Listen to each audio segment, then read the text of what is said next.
Chong, aalis na po kami. Baka po kasi maiwanan kami ng barko. Oo, Chong. Salamat po sa lahat.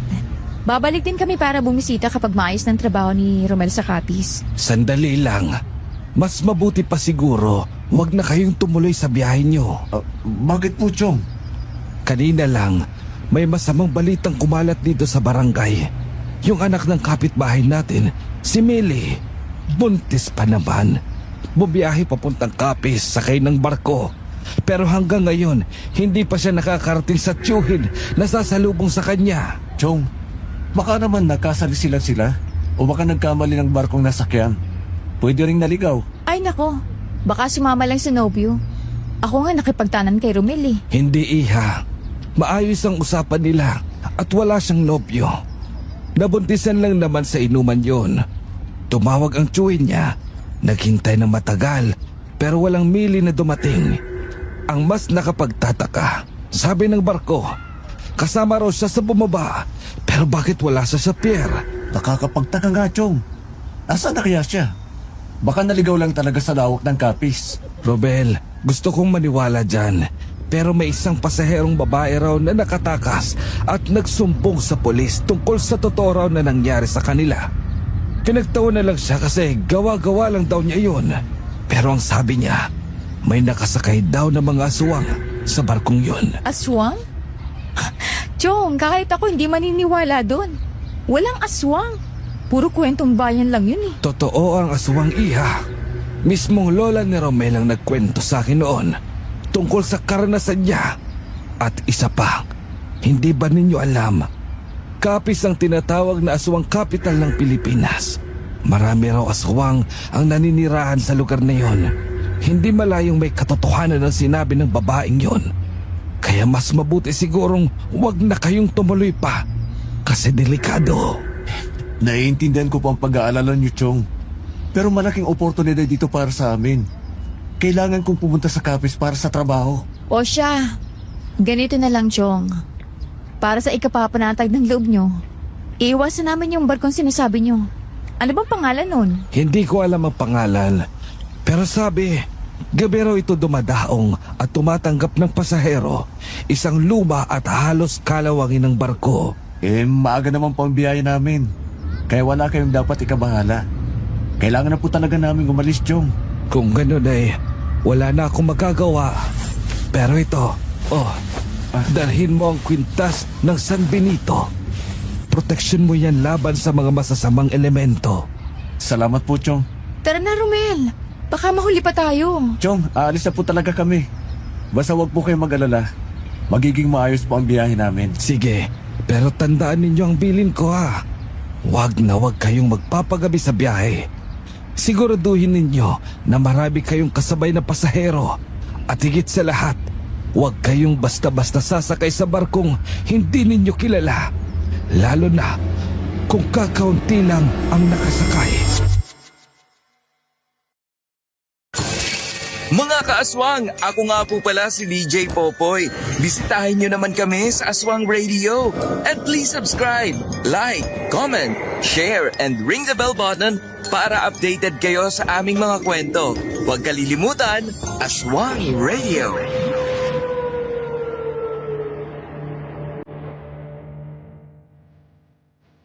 Magandang araw sa lahat ng tagapakinig ng channel na ito.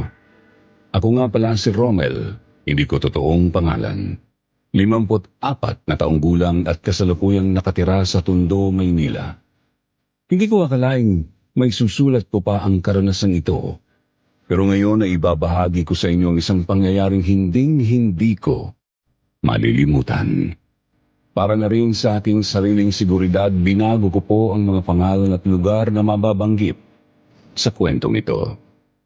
Magkasintahan pa lang kami noon ng asawa kong si Rowena nang bumiyahe kami papuntang Capiz taong 1999. Hanggang ngayon, sariwa pa rin sa isipan namin ang lahat ng nangyari. Dahil sa trahedyang yun, nagkaroon kami ng matinding trauma sa pagbabiyahe. At sa edad kong ito, dala pa rin naming pareho ang alaala ng masamang karanasang iyon. Sa totoo lang, ayaw ko sanang ikwento ito kasi siguradong madaming magtataas ng kilay sa inyo, lalo na dahil sa ugali ng asawa ko na ipapakita sa kwentong ito.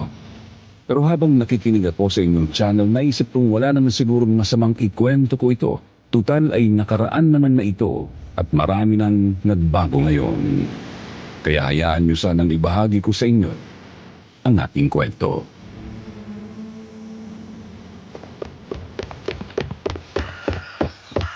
Romel, wala na ang barko! Naiwan na tayo!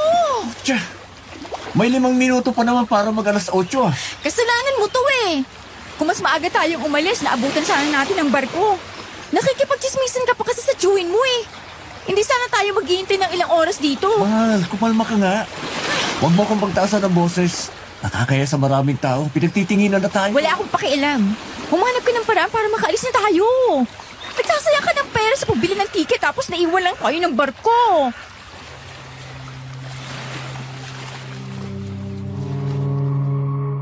Napatigil naman kami nang may lumapit na babaeng matanda na nakasuot ng pulang bestida.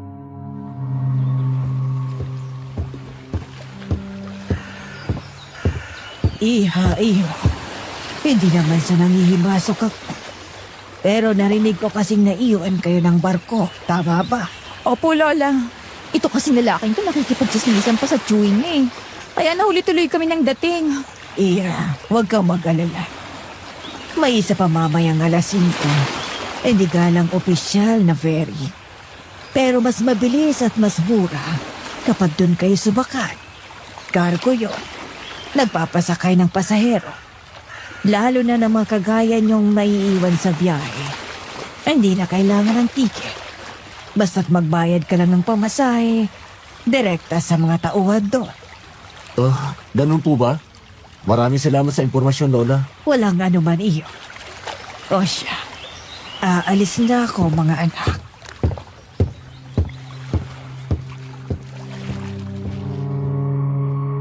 Pagkaalis ni Lola, sinamaan ako ng tingin ni Rowena.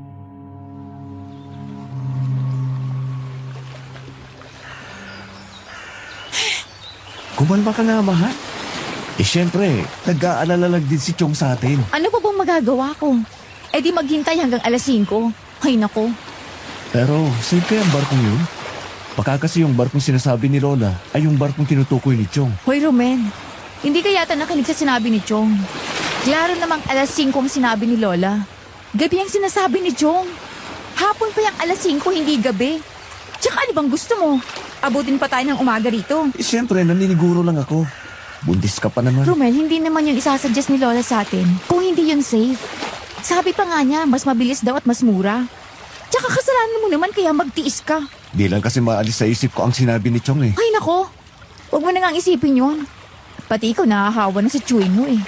Masyado nagpapaniwala sa mga chismis. Kumukulo lang ang dugo ko sa iyo eh. Wena, huwag mo namang idaan sa init ng ulo ang lahat. Naglili ka ba sa akin, mahal? Nakakainis ka kasi. Di marunong mag-isip. Tsaka kung talagang delikado ang barkong yon, eh di sana, sinabi na ni Lola kanina, di ba? Oo na, oo na. Mabuti pa. Kumain muna tayo habang naghihintay. Magpalamig ka muna ng ulo mo.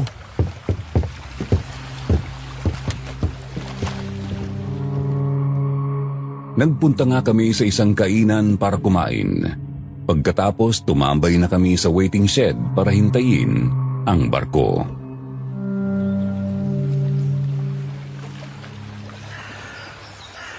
Kuya, ate, huwag po kayong sasakay dyan.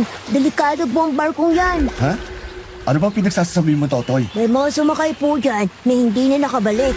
Nakakita din po ako ng mga limaw sa barkong yan eh. Hoy bata, huwag kang gumawa ng kwento. Di mo kami matatakot sa mga ganyan. Teka. Totoo ba yung sinasabi mo, Totoy? Opo, maniwala po kayo.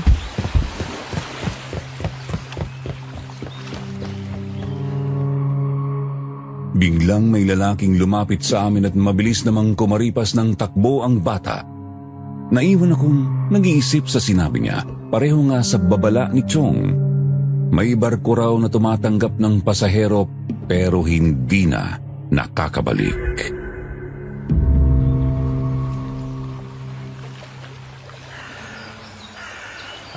Mawalang galang na sa inyo.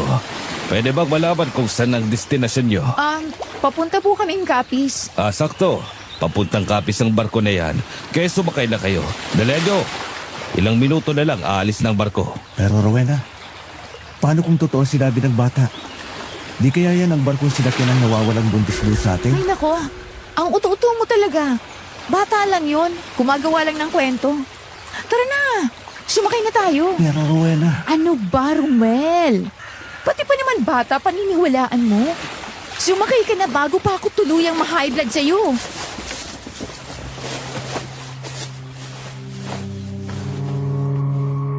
Wala akong nagawa kundi sumunod na lang kay Rowena. Baka nga kasi tama siya. Gawa-gawa lang ng bata ang kwentong yon. Tsaka gabi naman daw dumadaong ang barkong tinutukoy ni Chong. Kaya baka nga nagkakamali lang ako. Pinili kong huwag na lang maniwala at sumakay na rin kami sa barko.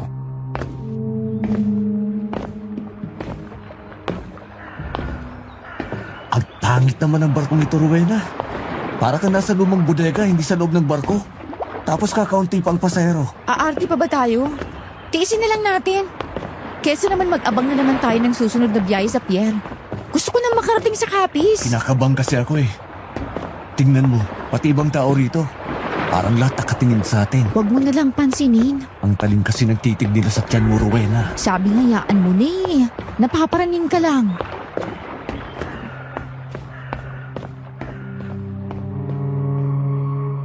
Sa bawat hakbang namin, ramdam ko ang bigat ng mga matang nakasunod. May ilang pang pasahero na nakatalukbong ang ulo at parang ayaw magpakita ng mukha.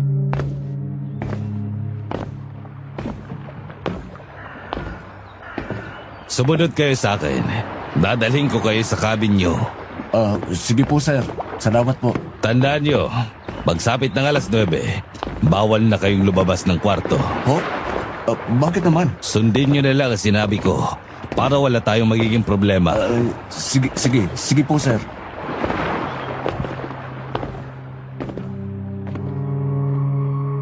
Nagkatinginan kami ni Rowena.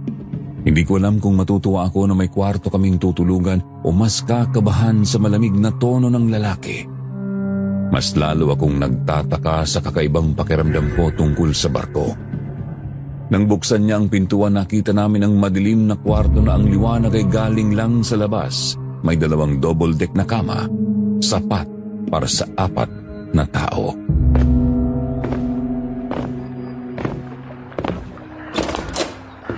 Eto ang magiging tulugan nyo. Salamat po, sir. Walang anuman. O siya, may ewan ko na kayo dito. Teka lang po. Ilang oras po bang biyahe papuntang Capiz? Kinabukasan na kapon. Nasa Capiz na tayo.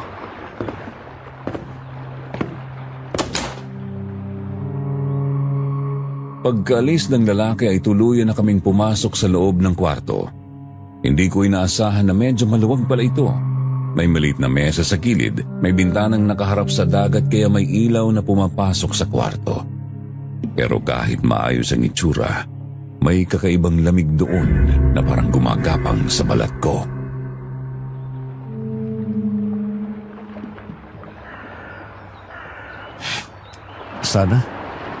Sana hindi totoo ang sinabi ng bata. Sana hindi ito ang barkong tinutukoy ni Choice ko. Romel, tigilan mo nga yan. Puro pananakot lang ang alam mo. Kung gusto mong matakot, ikaw na lang. Huwag mo akong idamay. Hindi naman sa ganun. Pero bakit ba kailangan tayong pagbawalag lumabas mamayang alas 9? Hindi ba nakakapagtaka, Rowena? Malamang, gabi na eh. Lalabas ka pa. Alam mo, nakakapikon ka na eh. Wala ka nang ibang ginawa kundi mag-isip ng kung ano-ano. Kung gusto mo, lumabas ka mag-isa. Ay nako, lagi ka na lang nahihinis sa akin. Sinasabi ko lang naman kung anong napapansin ko. Masama ba yun? Masama talaga. Alam mo namang buntis ako tapos tinatakot mo pa ako sa mga ganyang iniisip mo. Kalalaki mong tao, napakaduwag mo.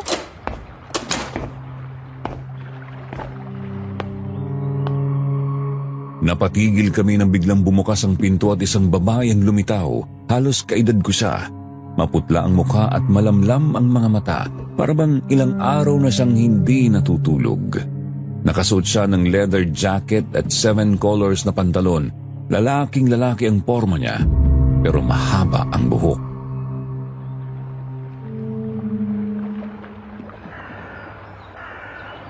Hello sa inyo. Sino ka?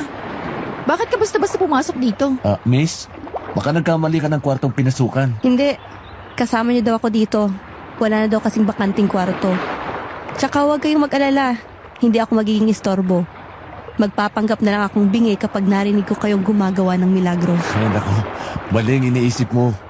Buntis ang nobya ko, kaya hindi na namin ginagawa ang bagay na yan. Pwede ka talaga dito, miss. Sige, salamat. Walang anuman. Dito ka na lang malapit sa bintana. At kami ni Rowena naman sa gilid. Sige. Papuntang Capiz ka rin ba? Oo, balak ko sanang sumakay ng eroplano pero naisip ko na mas okay na kung maranasan ko rin sumakay ng barko. Hindi ka ba natatakot dito? Hindi naman. Bakit ako matatakot? Mas safe pa nga daw ang barko kaysa eroplano. Oh, 'di ba? Kung siya na babae, hindi natatakot. Ikaw pa kayang lalaki? Para kang walang itlog. Gusto ko lang naman makasigurado na safe tayo. Lalo na't buntis ka. Okay lang tayo dito. Huwag ka nga mag-overthink. Para kayong aso't pusa. Pasensya na. Ano nga pala pangalan mo? Leona ang pangalan ko. Ako nga pala si Romel. At ito naman si Rowena, ang nobya ko. Narinig ko nga. Sa totoo lang, may napapansin din ako sa barkong ito pero siguro mas mabuting wag ko na lang isipin. Ano napapansin mo? Kaunti lang. Kakaiba yung mga tingin ng tao sa akin. Parang nagtataka sila. Babae kasi ako na nakapormang lalaki. Napansin din namin yan kanina. Hindi pala kami lang ang nakapansin. Ang talim ng titig nila eh. Siguro nga dahil bago mukha tayo sa kanila. Alam mo naman na mga Pinoy, dami nilang nasasabi sa nakikita nila. Tama ka dyan. Huwag niyo na lang pansinin. Siguro nga nag-overthink lang ako dahil sa sinabi ng bata kanina. Yan kasi. Masyado ka nagpapapaniwala. Gumagawa lang naman ng kwento yung bata. Ano bang alam niya sa barko? Halata namang laking lansangan lang yun. Oo na, Rowena. Tama na. Mabuti pa matulog na kayo para maaga tayong magising at maabutan ang sikat ng araw. Maganda daw talaga ang view sa labas ng barko pag umaga. Oo nga, Romel.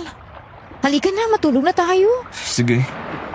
Good night, Leona. Ba, may pag-good night pang nalalaman. Good night lang naman. Ito namang mahal ko, nagsiselos agad.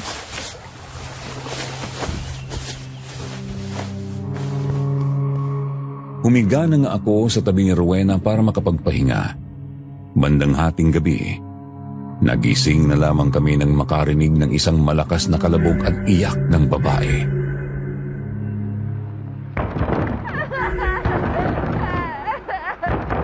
Ano yun, Romel? Bakit parang may umiiyak na babae sa labas? Sa kabilang kwarto yata nagagaling yun. Mabuti pa labasin natin para malaman natin. Baka may nangangailangan ng tulong o di kaya may nag-aaway sa labas. Pero mahigpit na ipinagbabawal ang paglabas ng ganitong oras, di ba? Paano kung kailangan ng babae ang tulong natin? Di pa rin ba tayo lalabas? Tama si Leona. Mabuti pa nabasin natin. Magdahan-dahan lang tayo para di tayo makita. Sige, Leona. Ako ang mauuna.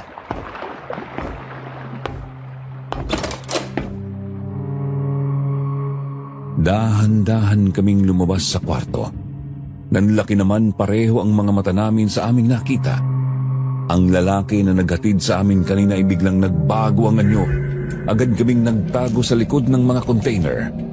May lumabas na pakpak sa likuran niya, matutulis na kuko sa kamay. Pagkatapos ay kumulubot at nangitim ang kanyang katawan. Anong nilalang yan, Romel? Diyos ko! Huwag kang mainero. Aso yan! Ibig sabihin, totoo ang sinabi ng bata kanina. May aswang sa barkong ito. May nabiktima na sila. Yung babaeng umiiyak siguro kanina na narinig natin. Kailangan na natin bumalik sa loob. Sinasabi ko na nga ba? Tama ang kutob ko. Dahan-dahan kaming bumalik sa kwarto. Maingat naming sinara ang pinto kahit natakot na takot kami noon. Halos hingalin kami sa kabat, tigil na paghinga namin.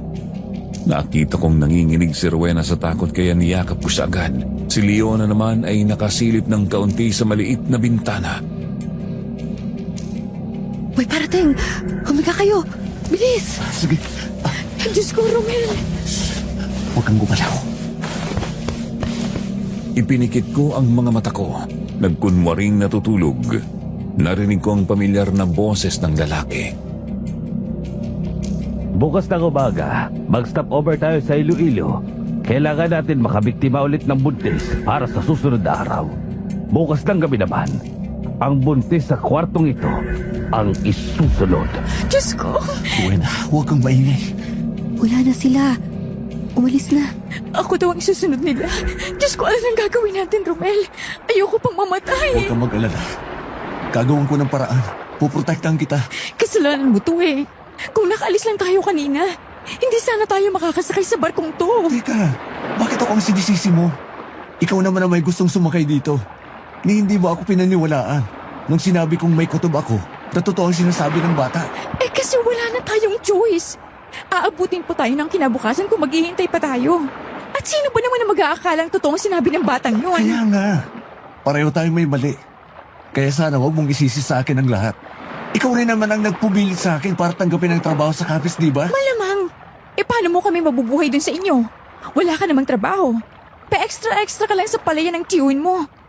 Gusto ko lang magkaroon ng magandang buhay, Romel. At patunayan sa pamilya ko na hindi ako gagapang sa hirap dahil pinili kita. Oo nga. Kasalanan ko na lahat. Kasalanan ko kasi mahirap lang ako. Oy, tumigil na kayo. Hindi ngayon ang oras para mag-away. At hindi rin dapat kayo magsisihan kasi pare-pareho lang tayong naging biktima. Niloko lang tayo. Yung matandang babae sa pier, siya nagsabi na pwede tayong sumakay sa barkong ito. Si Lola Leonora? Yung matandang babae na nakasuot ng pulang bestida sa pier? Oo, siya nga. Kilala mo siya? Nilapitan ko kasi siya kaninang umaga para magtanong kasi nga naiwan ako ng barko. Siya din ang nagsabi sa akin na sumakay sa barkong ito. Naluko yata tayo ng matandang yun. Wala na tayong magagawa, Romel. So ano nang gagawin natin ngayon? Ako ang isusunod nila. Mag-isip ka ng paraan, Romel. Sugurin ko na lang kayo yung lalaking aswang. Mag-1-on-1 kami. Itakas mo na lang si Rowena Leona. Tumakas kayo. Hayaan niyong ako ang harapin ng lalaking yun. Romel, paano kami tatakas sa gitna ng dagat? Mas mapapahamak tayo sa gagawin mo. Hindi lang siya nag-iisa. Maraming nakasakay na aswang sa barkong ito. Aswang sila, tao lang tayo at wala tayong panlaban. So anong gagawin natin? Hindi nila pwedeng saktan si Rowena. Magkakamatayin muna kami. May naisip ako. Kailangan nating magkunwaring walang alam sa ngayon at bukas tayo tatakas. Narinig niyo na rin naman, di ba? Hihinto ang barko sa Iloilo, kaya ito ang pagkakataon natin. Paano tayo tatakas, Leona? Basta, gagawa tayo ng paraan. Huwag kayong mawawalan ng pag-asa. Makakatakas din tayo dito.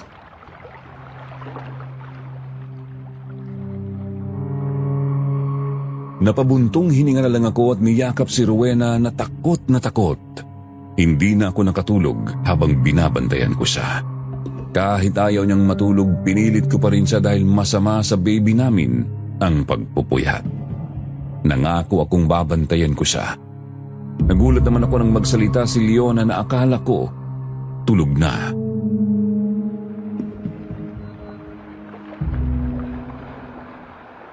Romel, bakit di ka pa natutulog? Paano ko makakatulog nito? Nasa panganib ang buhay natin ngayon. Lalo na ang aking asawa at ang aking anak. Romel, matulog ka na. Kailangan mo ng lakas para bukas. Huwag kang mag-alala. Wala naman silang gagawin kay Rowena sa ngayon. Basta kailangan na natin makatakas dito. Bukas, pag nakarating na ang barko sa Iloilo. Hintayin ko na lang ang umaga. Matulog ka na lang dyan, Leona. Halata kasi sa mga mata mong puyat ka eh. 1 buwan din kasi akong nagpuyat kakabantay kay nanay sa ospital. Ha? Nasa ospital ang nanay mo? Oo. May sakit kasi si nanay na hindi matukoy ng doktor. May nagsabi sa akin na baka nakulam siya. Kaya kailangan kong pumunta sa Capiz para hanapin ang veterinaryang albularyo na si Suzima. Naniniwala kasi akong siya lang makakapagpagaling kay nanay.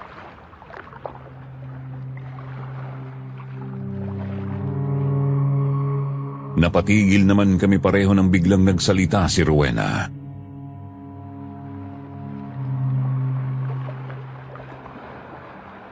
Hindi. Hindi. Huwag niyo ako saktahin. Rowena? Mahal. Nananaginip ka. Gising. Yugigin mo ang katawan niya. Binabangungot siya.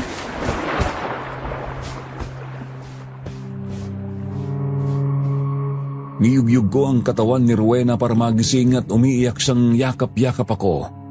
Napaiyak na din ako dahil sa sobra akong naaawa sa kanya.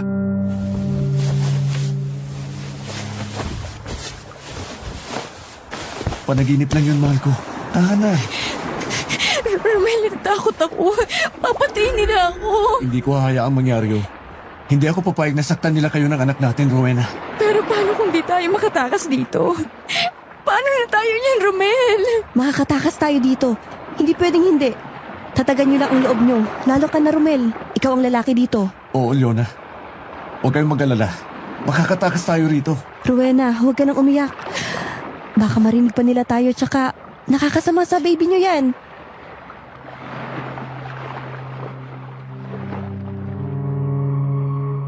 Kinaumagahan, nagising kami at agad na bumangon. Napatingin kami sa isa't isa at sumilip si Leona sa maliit na bintana.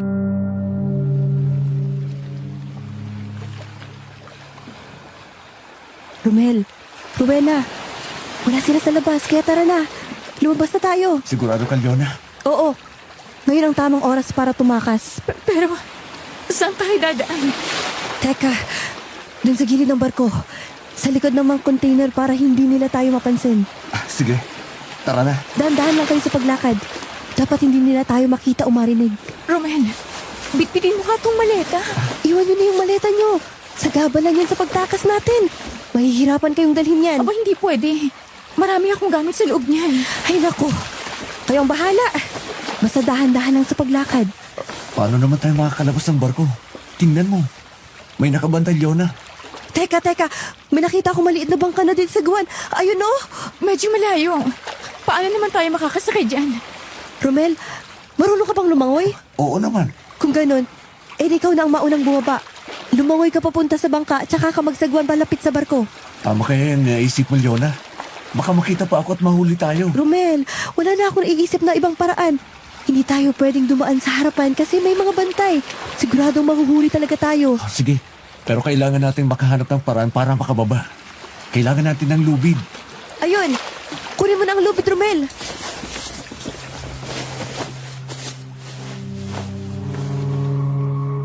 Dahan-dahan akong lumapit sa gilid ng cabin. May nakalagay na lubid doon. Nakita ko rin na binuksan ni Leona ang bag niya at kinuha ang 2 jacket.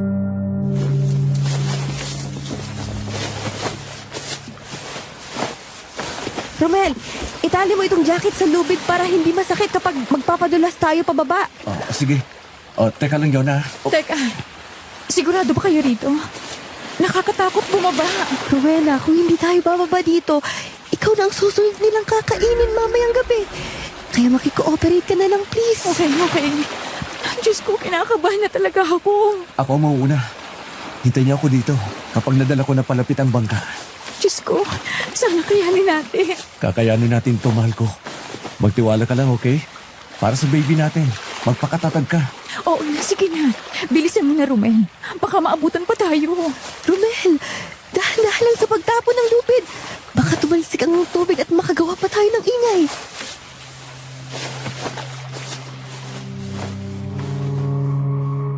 Maingat kong ibinaba ang sarili gamit ang lubid. Lumangoy ako papunta sa bangka. Saka dahan-dahang ginamit ang kahoy na sagwan para mapalapit ang bangka sa gilid ng barko.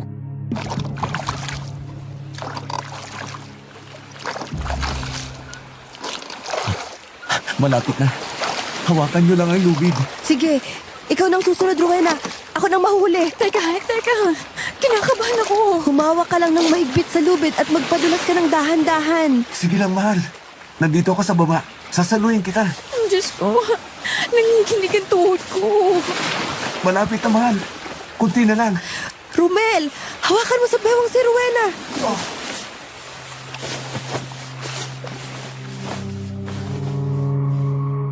Hinawakan ko ang bewang ni Rowena para maalalayan siya hanggang sa nakababa na siya.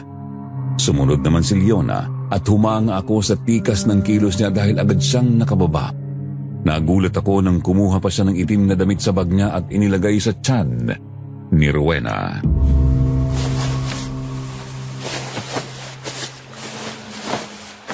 Yona, anong ginagawa mo? Kailangan mo ito para hindi nila maamoy ang tiyan mo. Salamat sa concern mo, Leona. Walang problema. Sige na, Romel. Magsaguan ka na. Baka maabutan pa nila tayo. Sige. May nakita akong baybayin. Doon tayo, Romel. Bilisan natin. nahihirapan ako. Hinahapo ako. Sige, Rowena. Teka, yung maleta. Naiwan natin ang maleta sa barko. Oo nga, Romel. Ang maleta. Huwag yun ang intindihin yun. Nakita na nila tayo. Bilisan na natin.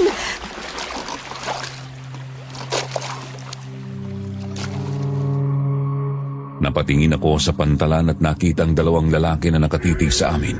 Halos tumalon ang puso ko sa kaba. Kaya agad akong umiwas ng tingin.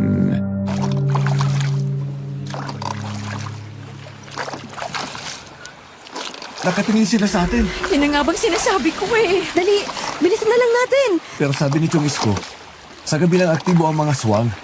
Hindi sila nakakalipad ng umaga. Kaya malabong mahabol pa nila tayo. Hindi nang alam ko. Tsaka malawang paanda rin pa nila ang barko para habulin lang tayo. Lalo na tumatanggap na ulit sila ng pasahero. Bilisan na lang natin ang pagsagwan. Malapit na tayo sa baybayin.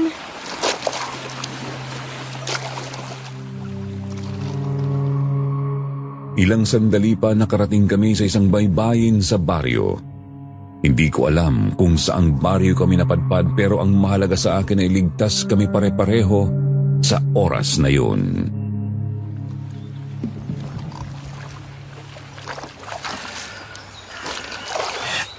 Salamat naman sa Diyos. Ligtas na tayo. Nakalayo na tayo sa mga aswang na yun. Pero nasan tayo? Anong lugar to? Nasa Iloilo na tayo. Hindi ako sigurado kung anong pangalan ng lugar na ito pero sa tingin ko ay isa tong maliit na baryo. Mabuti pa. Pumasok tayo sa eskinitan yun. Daan yata yan palabas ng kalsada. Sige, magtanong-tanong lang tayo dito sa pwede nating pagtanungan. Eka lang. Sumasakit ang tiyan ko. Ha? Mahal? Okay ka lang ba? Kailangan nating makahanap ng upuan. Alalayan mo si Rowena, Romel. Romel, ang baby natin. Rowena? Ay, ang sakit. Romel, may dugo sa hita niya. Rowena, ang baby natin. Romel, buhatin mo siya. Oo. Kailangan nating humingi ng tulong. Ngayon din.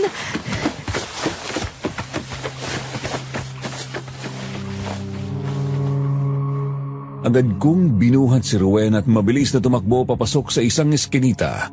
Sa unahan may nakita kaming maliit na bahay kubo.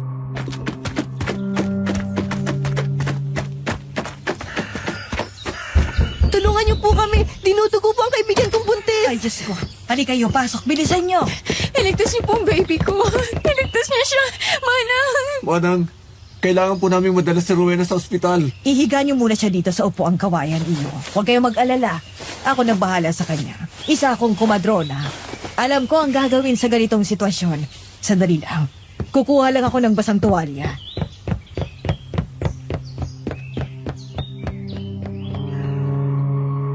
Pagkahiga ko kay Rowena ay nawalan naman siya ng malay. Pinunasan naman ng matanda ang dugo sa magkabilang hita niya. Pagkatapos ay itinaas niya ng kaunti ang damit ni Rowena sa kamaingat na hinihipan ang tiyan nito. Dinuraan niya ng bahagya ang daliri at ipinahid yun sa pusod ni Rowena habang may ibinubulong sa hangin.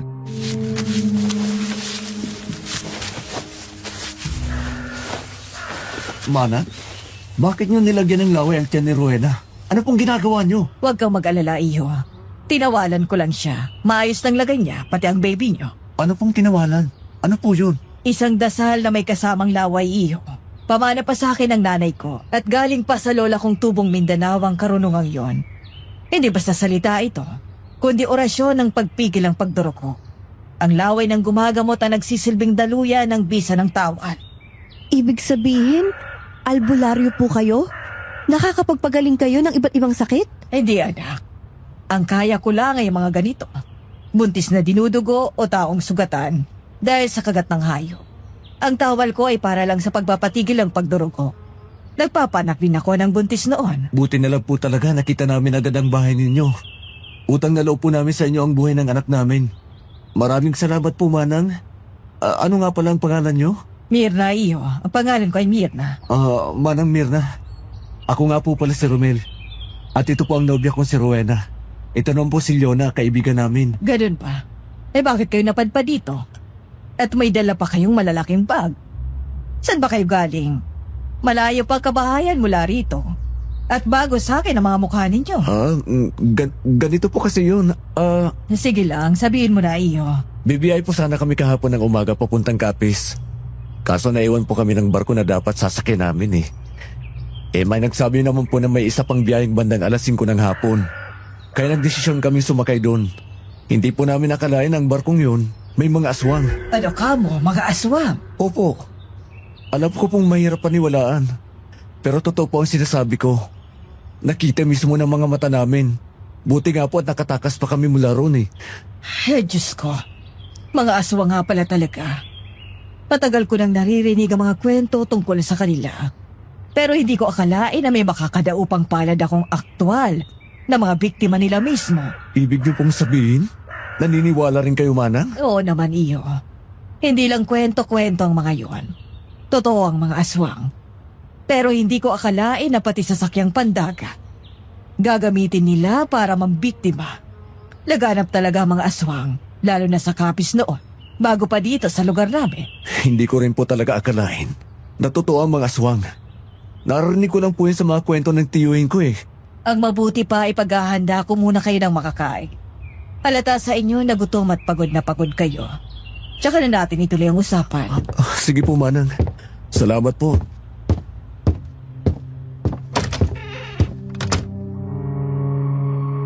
Pagkaalis ni Manang Mirna, napatingin naman ako kay Leona nang magsalita siya.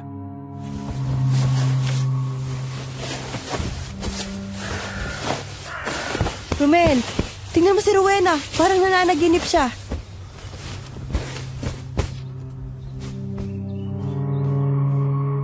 Napatingin naman kami pareho kay Rowena na nagkikislot habang natutulog. Nanginginig ang katawan niya kaya ginising ko siya sabay tapik sa balikat.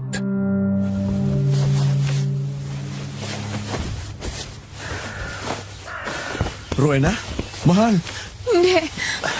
Ang anak ko. Huwag ang anak ko. Rowena? Huwag ang anak ko.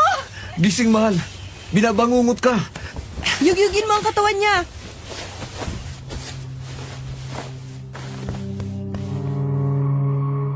Bigla siyang napabalikwas ng bangon, pawis na pawis at hingal na hingal. Mahigpit na nakahawak sa kanyang tiyan.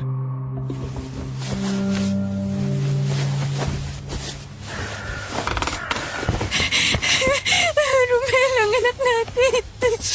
Ligtas na tayo, Rowena. Huwag ka na mag-alala. Ligtas ang anak natin. Nandito tayo kay Manang Mirna. Siya ang nagligtas sa anak natin. Panaginip lang pala yun. Salamat naman sa Diyos at buhay ang anak ko. Oo, Rowena. Buhay si baby.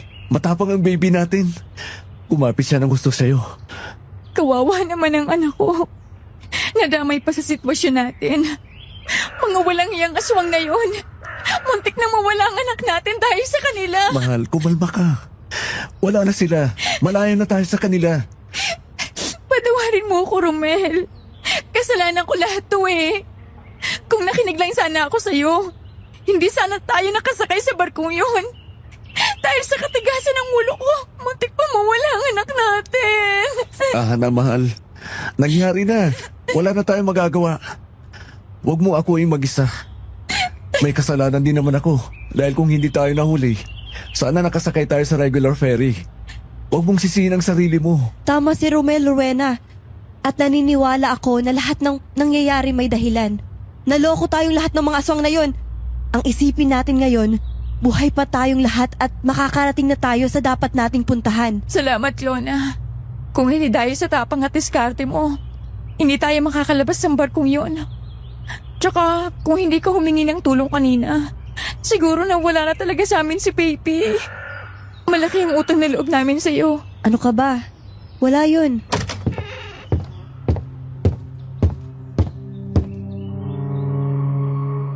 Lumapit naman si Manang Mirna sa amin na nakangiting tumingin kay Rowena.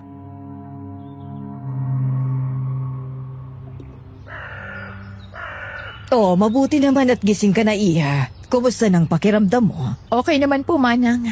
Maraming salamat po sa pagligtas niyo sa baby ko. Tatanungin ko pong utang na loob to sa inyo. Walang anuman, Iha. Masaya ako nakatulong sa inyo. O siya, halina kayo't kumain na.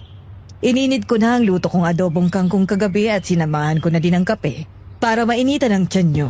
Sige po, Manang.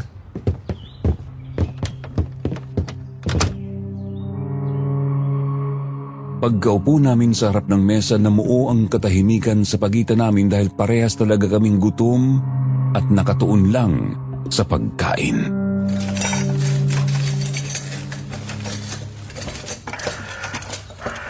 Halatang gutom na gutom kayo. Sige pa, kumain lang kayo dyan.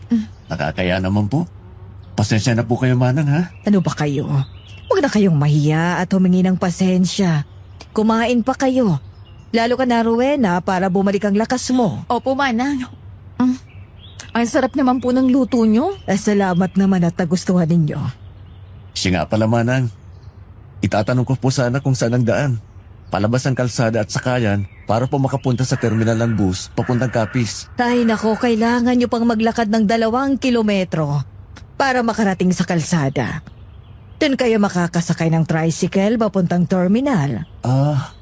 Malayo po talaga kami. May 3 oras ang biyahe ng bus galing Iloilo papuntang Capiz, Romel. Kung ganun, hindi na po kami dapat magtagal dito. Kasi baka abutin po kami ng gabi.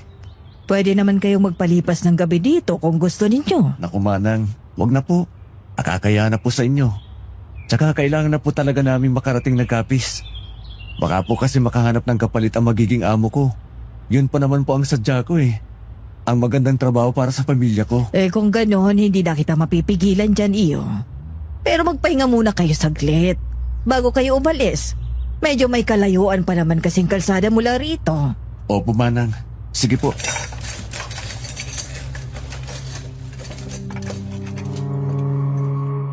Pagkatapos naming kumain, bumalik kami sa sala at naupo sa upuang kawayan.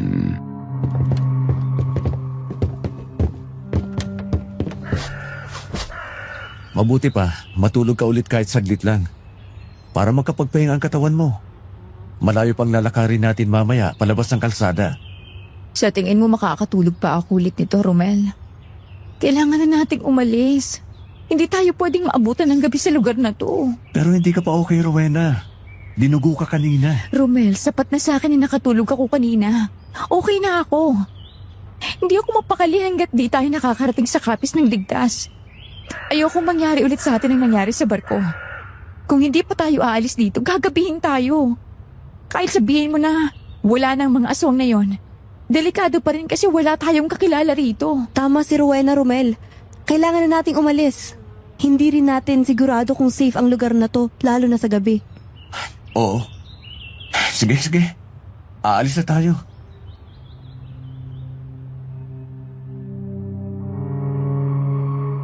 Ilang minuto pa ay lumapit si Manang Mirna na may dalang isang bungkus ng bawang at isang supot ng asin.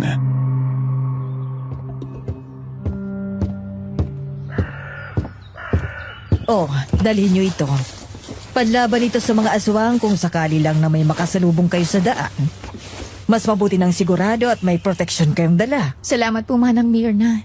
Salamat po talaga sa lahat. Wala yun, anak. Ang mahalaga ay ligtas kayo.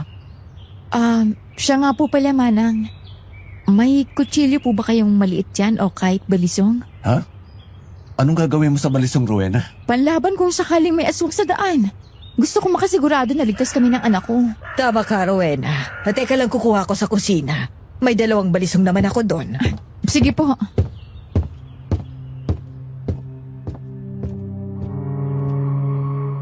Naiintindihan ko naman si Rowena.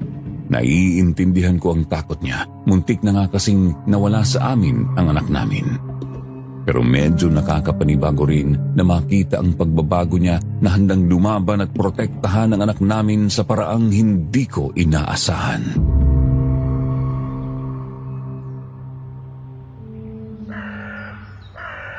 Ang bait talaga ni Manang, no? Oo, pero simula ngayon huwag na tayong basta-basta magtitiwala sa mga tao, ha?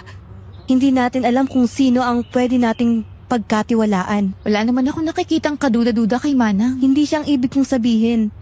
Siyempre, maglalakad pa tayo sa daan kaya dapat lang na mag-ingat tayo sa mga taong nakakasalamuhan natin. Alam ko yun, ha? Kaya nga hinahanda ko ng sarili ko sa lahat ng pwedeng mangyari. Hindi ko hahayaang masaktan ng kahit sino ang anak namin. Hindi ko kakayanin mawala ang baby ko sa akin. Hindi ko rin hayaan na mangyari yun, mahal. Poprotektahan ko kayo ng baby natin. Heto na nga palang balisong Iha. Tigisa na kayo mag-asawa para naman magawa niyong protektahan ng anak ninyo kung sakali. Salamat po, Manang Mirna. O siya, tutuloy na po kami. Sige, maglakad lang kayo palabas sa eskinita na yan. Tapos pumara kayo ng tricycle. Magpatil kayo sa terminal. Alam naman nilang terminal papuntang Capiz para dun kayo ibaba. Opo, Manang. Aalis na ho kami. Baka po kasi gabihin kami sa daan. O sige, mag-iingat kayo ha.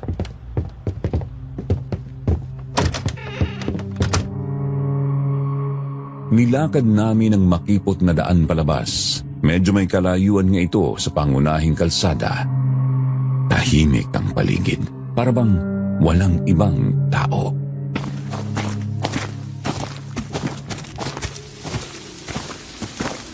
Bakit kayo walang kahit isang tao dito? Hindi ako komportable sa katahimikan na to, Romel. Para bang may nakamasid sa atin. Lakasan na lang natin ang loob natin at bilisan na natin sa paglalakad.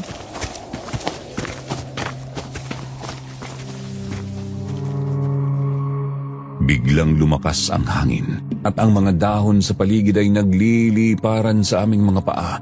Napatingin kami sa paligid at nagulat nang may pusang itim na tumawid sa harapan namin.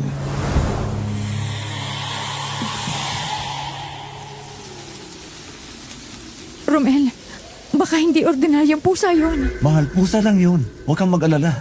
Kunin mo yung itim na jacket sa bag. Bilis. Bakit? Giniginaw ka ba? Ito na lang jacket ko. Hindi, yung kulay itim, Romel. Bilisan mo. Nakatingin yung pusa sa tiyan ko. Oo. Eto na. Oh.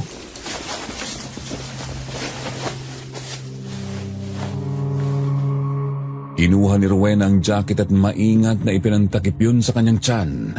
Marahan pa niyang hinaplos ang tiyan niya kaya parang nakaramdam ako noon ng kung ano sa dibdib ko. Sa kabila ng kabang nararamdaman namin dahil sa kakaibang katahimikan sa paligid, nakaramdam ako ng tuwa. Hindi ko akalaing makikita ko ng ganun ang asawa ko.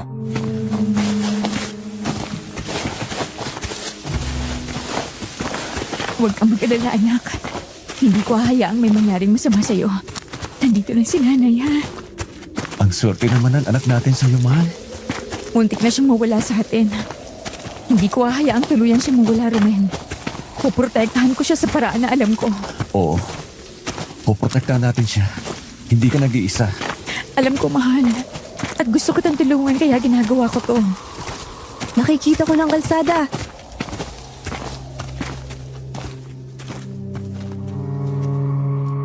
Nakahinga naman ako ng maluwag nang makita ko rin ang kalsada.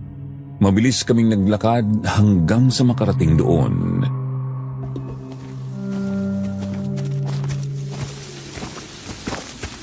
Sa wakas, nandito na tayo.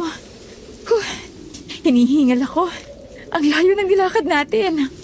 Pero ang importante, makakasakay na tayo papunta sa terminal. Oo nga, Rowena. Kailangan na natin makahanap ng tricycle. Pero parang walang dumadaang tricycle dito, Romel. Maghintay lang tayo ng saglit, Leona.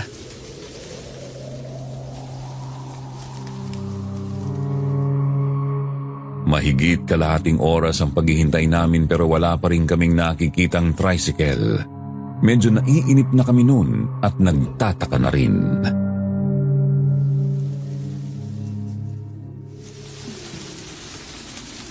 Romel, bakit kaya walang dumadaan na tricycle? Meron yan. Maghintay na lang tayo dito. Kailangan lang ng pasensya. Nakakapagtaka lang kung bakit konti ang dumaraan dito. Tapos walang kabahayan. Puro tamuhan lang nakikita ko tsaka bakanting lote. Siguro malayo talagang lugar na ito sa bayan. Hindi tayo pwedeng gabihin dito. Teka, ayun! May tricycle na papunta rito. Oo nga. Parahin natin.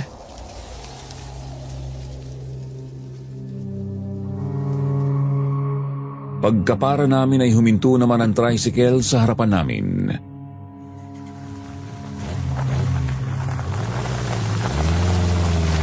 Manong, pwede po ba kami sumakay? Papunta po kami sa terminal ng bus papuntang Capiz. Sige, iho. Sumakay na kayo. Ay, salamat naman. Makakaupo na rin sa wakas. Sa likod na lang ako ni Manong. Sige, Leona. Okay na ba ang lahat? Okay na po, Manong. Tara na po.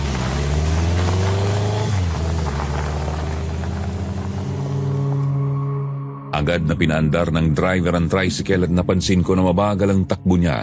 Siguro dahil 3 kaming sakay niya, kaya nabibigatan ang tricycle niya sa amin. Hindi ko na lang pinag-isipan ng masama dahil na rin sa pagod.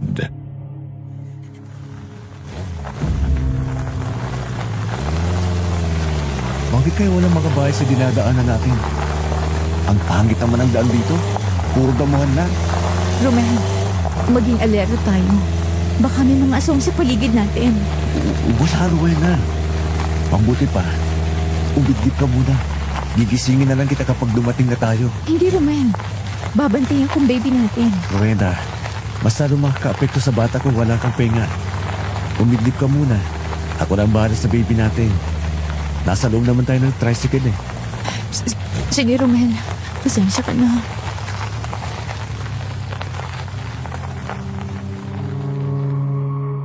Hindi ko napansin na ilang saglit lang ay nakatulog na pala si Rowena maya-maya, habang nakasandal ang ulo niya sa balikat ko. Hindi ko na malayang tumulo ang luha sa mga mata ko. Kung hindi lang ako pinanganak na mahirap, di sana hindi na namin kailangang makipagsapalaran sa kapis. Ilang sandali pa, huminto na ang tricycle kaya ginising ko si Rowena para makababa na kami. Pero pagbaba namin ay nagtaka ako nang makitang kanto lang ang binabaan namin, hindi terminal. Walang katao-tao sa lugar na yon na nagpatindig ng balahibo ko.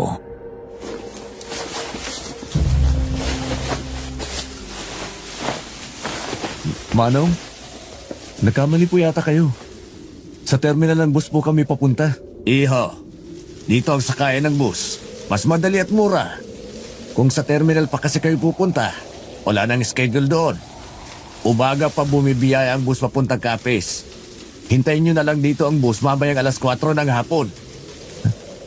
Teka lang, narinig ko na to eh. Oo nga. Pinagluloko niyo ba kami, Manong? Baka katulad ka rin ng matanda sa Pierre. Iha, ano ba pinagsasabi mo? Wala akong alam sa sinasabi mo ha. Nagsasabi lang naman ako ng totoo. Ngayon, kung ayaw niyong maniwala, pagpatid na lang kayo sa ibang tricycle. Kailangan ko nang umuwi. Teka! Manong! Manong! Nakalayo na siya, Rowena. Tiyan naman oh. Baka naloko na naman tayo. Kung talagang naloko na naman ulit tayo, sigurado may mga aswang sa bus na sinasabi niya. Teka, baka napapraning lang kayo dahil sa nangyari. Huwag kayong magpanik agad. Ewan ko ba, Leona? Ganito kasi yung naramdaman ko noon sa barko. Iba ang kutob ko eh. Kung ganun, huwag tayong sasakay sa bus na sinasabi niya. Ayoko ding maulit ang nangyari. Dapat lang na magdoble ingat tayo ngayon. Kung hindi tayo sasakay sa bus na sinasabi niya, ano nang gagawin natin? Hindi naman tayo pwede magpalipas ng gabi dito. Mas delikado. Maglakad tayo papunta sa unahan. Baka may mga kabahayan doon na pwede nating mapagtanungan kung saan tayo pwedeng sumakay ng tricycle. Tara na, palubog ng araw. Sige, Romel. Tara na, Leona.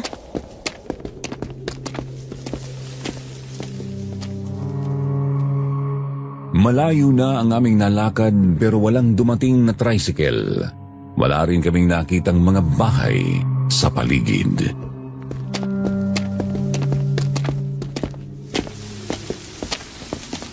Romel, kanina pa tayo naglalakad. Wala pa rin dumadaang tricycle. Tsaka wala man lang kabahayan dito, mga tao na pwedeng pagtanungan. Oo nga, mahal. Panay kotse lang dumadaan.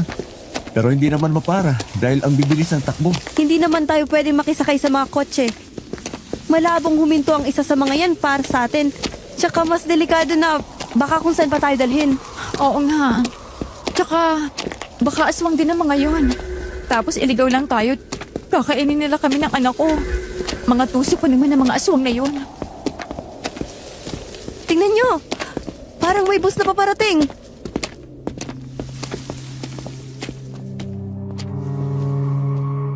Napatingin kami sa ilaw ng bus na papalapit sa amin. Biglang kumulog ng malakas na nagdagdag ng tensyon sa paligid.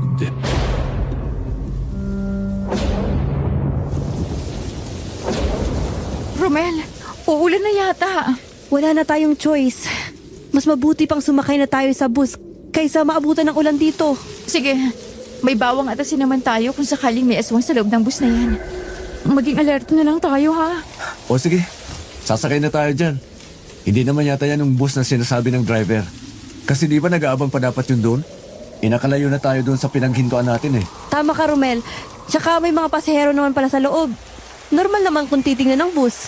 Wala namang kakaiba. Umaambon na, Romel. Hindi tayo pwedeng maulanan dito, lalo na ako. Maapektuhan ng bata sa tiyan ko pag nagkasakit ako. O sige, tara na. Sumakay na tayo.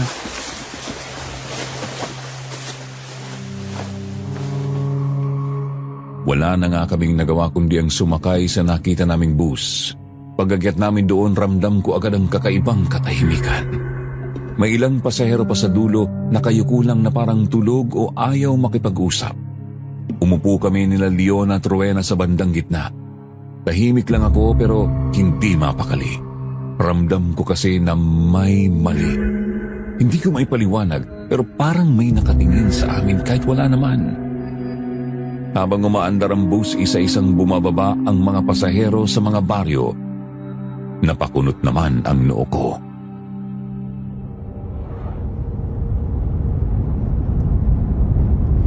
Romel, Ha? bakit isa-isang bumababa ang mga pasahero? Oo nga. Napansin ko rin. Baka naman hindi non-stop bus ang nasakyan natin. May mga bus kasi na kahit malapit lang, pwede namang magbaba ng pasahero. O baka galing Capiz pa ang iba, pauwi lang.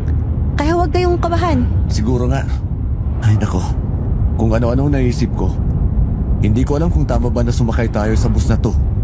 Wala naman kasi tayong choice eh. Maging alerto na lang tayo sa paligid natin.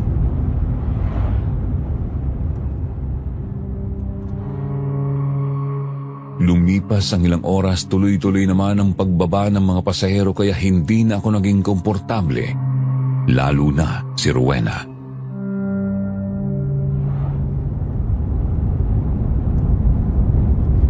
Romel, tayo na lang yatang natira rito. Hindi ako komportable. Nakakaduda na.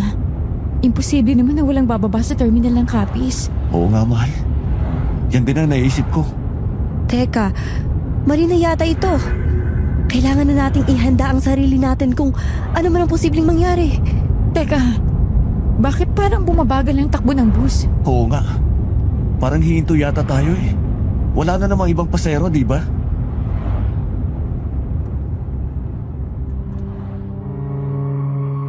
Biglang tumigil ang bus sa gitna ng madilim na kalsada. Walang mga ilaw at mga bahay. Dito na ako kinilabutan at hindi na nakatiis kaya tumayo na ako agad.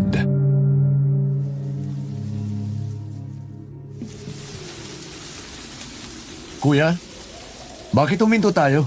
Magpapahinga lang tayo. Napasinghap kaming tatlo nang marinig namin ang pamilyar na boses na yon ng isang lalaki. Agad na nagtindigan ang mga balahibo namin ng mga sandaling yon. Hindi kami pwedeng magkamali. Nahapit ko kaagad noon ang bewang ni Rowena. Teka, bakit pamilyar ang boses? Romel, kaboses niyo yung lalaki sa barko. Natatandaan niyo pa pala ako. Nasundan nila tayo. Magaling kasi itong anak ko sa larong habulan. Tsaka, wala pang nakakatakas sa amin. Minalas kasi kayo eh. Hindi kami nakakuha ng ibang buntis. Sayang naman kasi yung buntis na kasama nyo. Kung hayaan lang naming makatakas.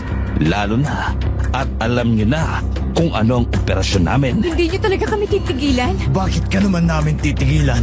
Buntes! Huwag kayong lumapit sa amin. Hindi niyo masasaktan ang anak ko. Magkakamatayan muna tayo. Mamamatay ka talaga! Rowena! Romel! Kailangan na nating lumaban! Oo, yun. Hanggat kaya ko. Lalaban ako para sa anak ko. Dito kayo sa likod ko. Ako ang papatay sa aswang na yan. Ang dami niyong saksak. Amang! Sugurin na natin sila! Agad kong binunot ang balisong sa aking cargo pants at sinugo ng lalaki. Wala itong panlaban pero isang malakas na suntok naman ang inabot ko sa kanya. At halos mabali ang braso ko sa lakas ng tama nun sa akin. Halatang hindi pangkaraniwan ang lakas ng lalaking yon pero hindi pa rin ako agad nagpatinag. Sinaksak ko siya sa balikat at agad na umagos ang itim na dugo niya mula doon.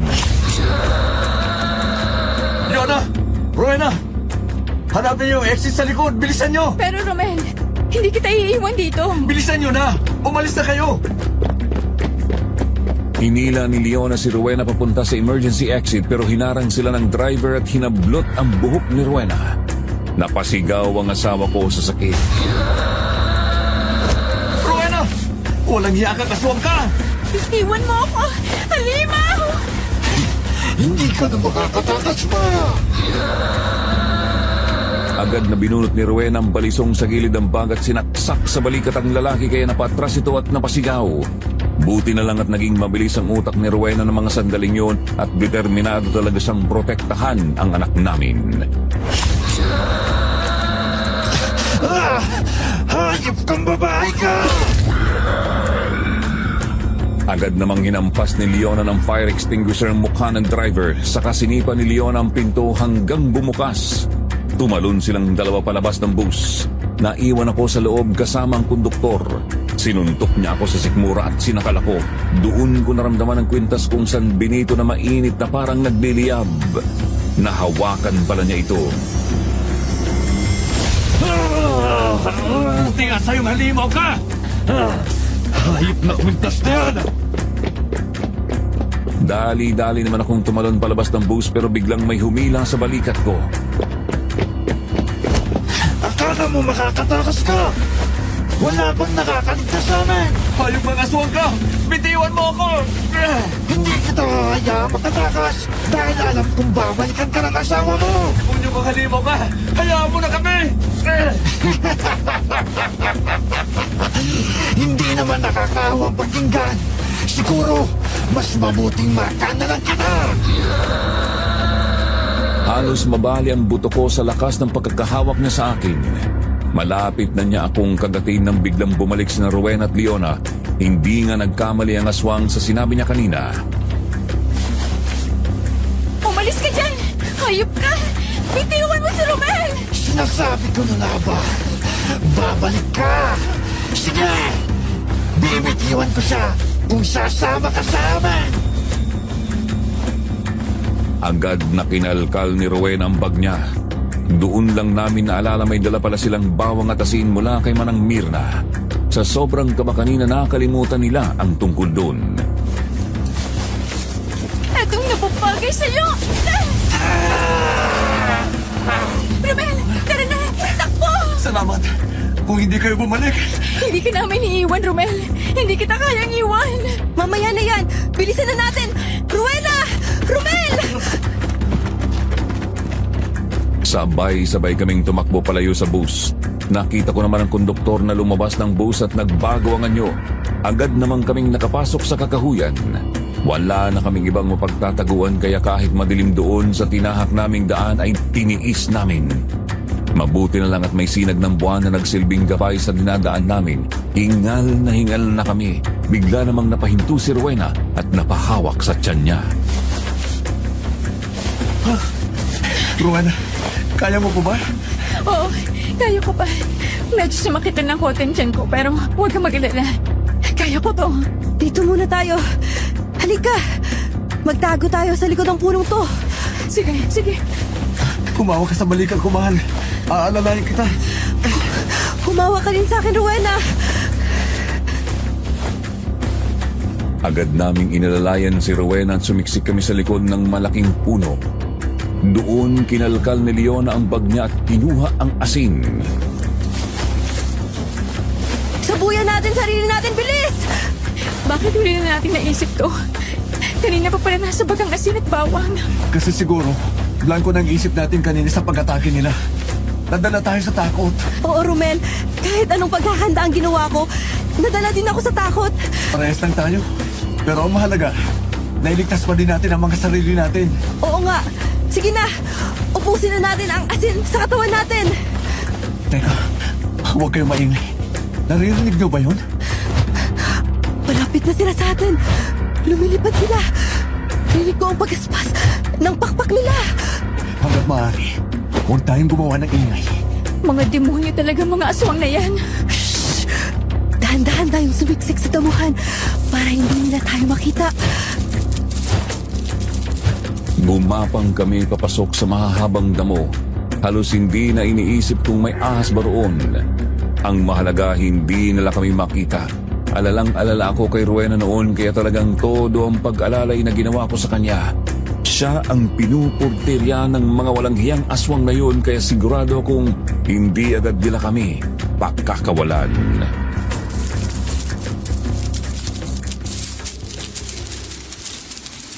Dahan-dahan lang. Nawawala na. Parang lumayo na ang kaluskos. Huwag muna tayong magpakakampante. Baka niloloko lang nila tayo. Magagaling pa namang magpanggap ang mga aswang na yan. Dito muna tayo. Hindi pa tayo pwedeng lumabas hanggat hindi sumisikat ang araw.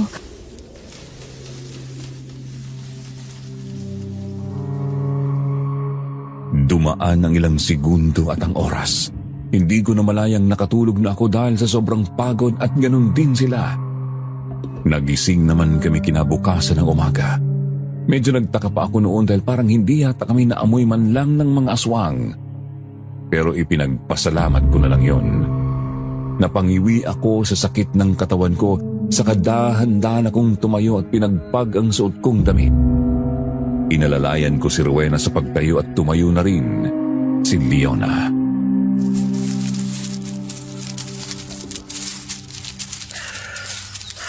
May kubo doon, no? Pero parang nakakatakot. Baka aswang ang nakatira dyan. Mas mabuti huwag na tayong lumapit. Hindi natin malalaman kung hindi natin titingnan, Romel. Kailangan natin ng tulong. Baka mamaya, duguin na naman si Rowena sa sobrang pagod. Mahirap na magtiwala yon.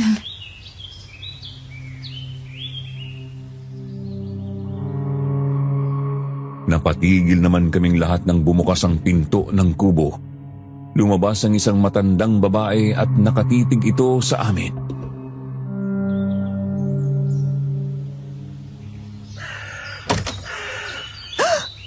Aling Suzima? Kilala mo ang matandang yan? Oo. Siya si Aling Suzima. Ang veteranang albularya na hinahanap ko. Siyang sadya ko rito sa Capiz. Salamat sa Diyos at nakita natin siya agad. Hindi ko inaasahan na dito pala siya nakatira. Teka lang. Sigurado ka ba dyan, Leona? Oo, Romel. Sigurado ako. Siya ang pinakita sa akin ng tiyahin ko sa litrato. Dali, lapitan na natin. Sino kayo? Bakit kayo nasa harap ng bahay ko? Ang sungit naman yata niya, Leona. Ako po si Leona. Ito po si Rowena at ito si Romel. Nandito po kami para humingi ng tulong. Hindi po kayo masasamang tao. Paano ako nakasisiguro? Aling Suzima, kilala ko po kayo. Isa po kayo sa veteranang albularyo, kaya alam ko po na magaling din kayo na kumilatis ng tao. Sige na po, Aling Susima. Maniwala po kayo sa amin. Buntis po ako at meron pong mga nilalang na humahabol sa amin. Sige. Pumasok kayo. Sa loob na tayo mag-usap.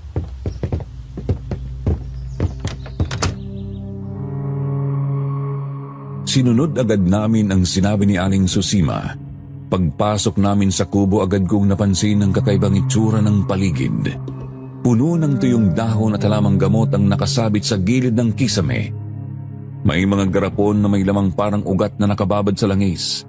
Sa isang sulok ay may malaking altar na napapalibutan ng mga rebulto, kandila at iba't ibang kwintas na anting-anting.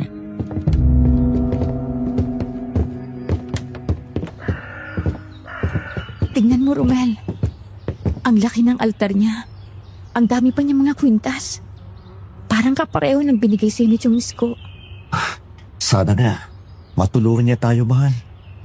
Tsaka pakiramdam ko naman. Ligtas tayo dito sa loob ng bahay niya. Hindi tayo naamoy ng mga aswang kagabi. Nang makatulog tayo, malapit dito sa kubo. Sigurado ako, Romel. Ligtas tayo rito. Tingnan nyo naman, no? Napakadami niyang proteksyon at sa pagkakarinig ko, kinakatakutan din siya ng mga aswang. Kaya siguro umalis agad yung mga aswang na yun. Buti na lang talaga. Dito tayo napadpad.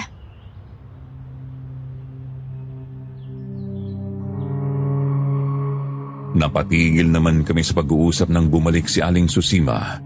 May dala siyang isang pitsil ng tubig at mga baso na nakalagay sa maliit na tray.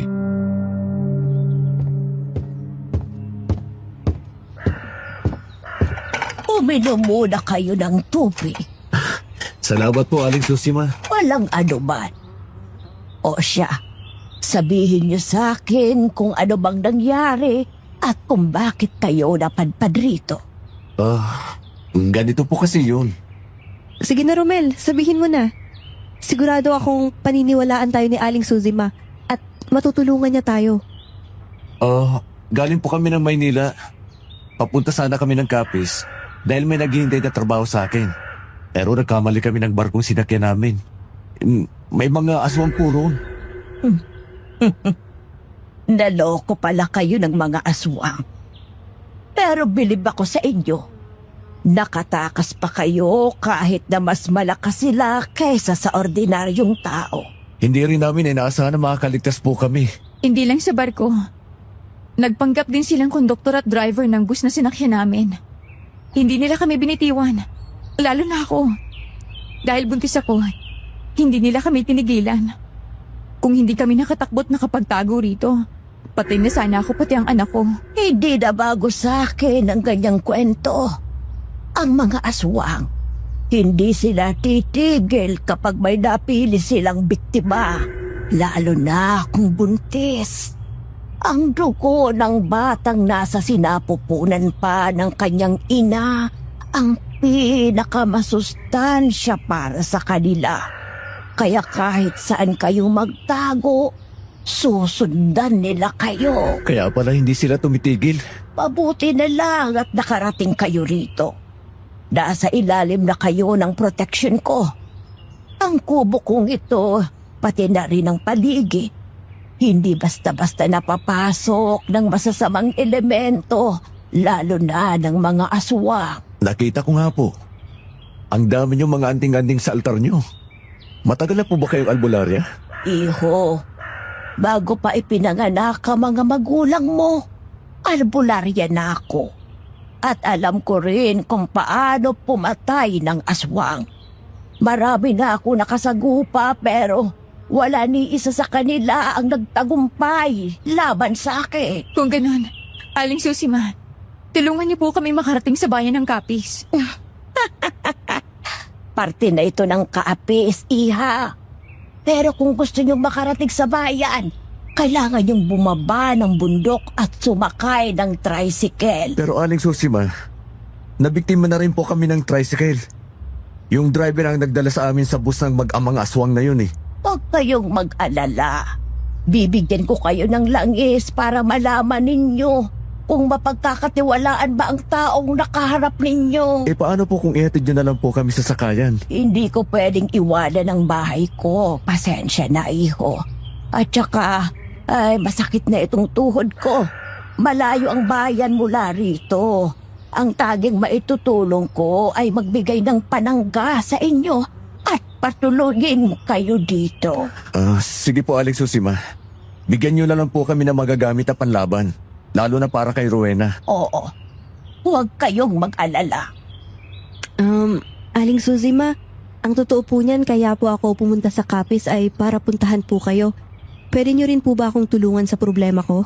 Paano ba kita matutulungan, iha? Mahigit 1 buwan na pong nasa ospital ang nanay ko.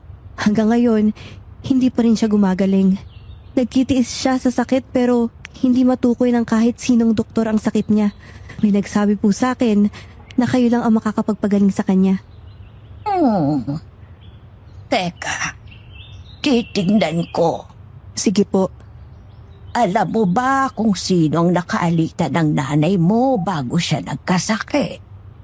Si Aling Ruth. Ang chismosa naming kapitbahay. Nagkainitan po sila sa palengke. Nako, hindi normal na sakit ang dumapo sa nanay mo. Kinulam siya ng sinasabi mong babae. Hindi lahat ng karamdaman ay galing sa katawan. Minsan, dala yun ng inggit at galit ng kapwa. So, tama po ako? Wala talagang sakit ang nanay ko? Kinulam lang po siya? Oo, iha. Ay, teka lang at may kukunin ako.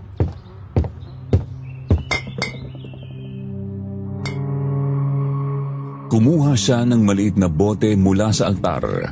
May lamang kulay abo at matapang ang amoy. Inabot niya yun kay Leona.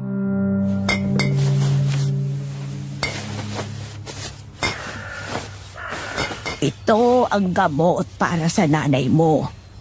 Pero tandaan mo, hindi ito ordinaryong gamot. Hindi lang katawan ang gagalawin nito, kundi pati ang sumpa. Oras na makauwi ka sa kanya, kailangan niyang inumin ito bago lumubog ang araw sa loob ng 3 magkakasunod na gabi. Huwag mong ipagpapaliban. Salamat po, Aling Suzima. Teka, ito po ang bayad ko. Hindi ko kailangan ng pera mo, Iha. Ang misyon ko sa mundong ito ay makatulong at wala akong hihilingin na kapalit. Maraming salamat po, Aling Suzima. Tatanawin ko po itong malaking utang na loob. Gagaling na rin sa wakas ang nanay mo, Leona. Masaya kami para sa'yo, Leona. Ay, siya nga pala. Kailan niyo balak umalis?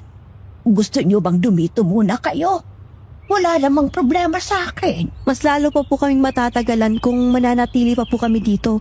Kailangan na kasi ng nanay ko ang gamot na ibinigay nyo. Naiintindihan kita, Iha. Kami rin po. Kailangan na namin makarating sa bahay na magiging amo ko. Oo, siya sige. Pero bago kayo umalis, magpahinga muna kayo saglit dito. At ihahanda ko lang ang mga dadalhin ninyo. Hindi kayo pwedeng lumabas nang wala kayong proteksyon. May kutob ako. Minamanmanan pa rin kayo ng mga aswang na yon. Labanan nyo sila dahil hindi kayo titigilan ng mga yon kung hindi ninyo haharapin. Opo, Aling Susima. Lalabanan po namin ang mga tusong aswang na yun. Lalaban ako para sa anak natin, Romel. Aaminin ko natatakot ako sa mga aswang na yon. Pero mas natatakot ako mawalan tayo ng anak. Kaya poprotektahan kong anak natin sa abot ng makakaya ko. Huwag kayong mag-alala. Kasama niyo ako sa laban.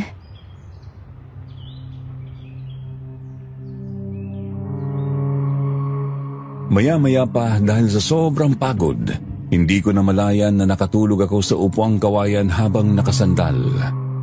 Pagdilat ng mata ko, naamoy ko agad ang pagkain. Gising na rin sina Leona at Rowena. Pagtingin ko sa malaking orasan sa pader, 4:00 na pala. Napahaba yata ang tulog ko.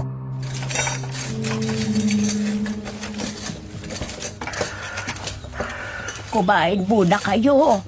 Kailangan nyo ng lakas bago kayo umalis. Salamat po, Aling Susima. Gutom na rin po ako. Oo nga po. Hindi ba po kami nakapaghapunan kagabi? Ay, sakto pala at nagluto ako ng pakbet. Siguradong mabubusog kayo rito. Sigurado po yan. Ang bango ng niluto nyo.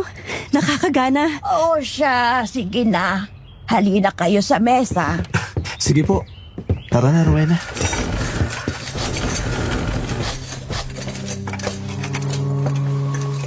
Naglakad kami papunta sa mesa, umupo at kumain ng masarap na luto ni Aling Susima. Hindi na nga kami nakapag-usap dahil puno ang bibig namin at nakatuon lamang sa kinakain. Pagkatapos namin kumain, inilabas ni Aling Susima ang ilang bagay mula sa kahon na nasa altar.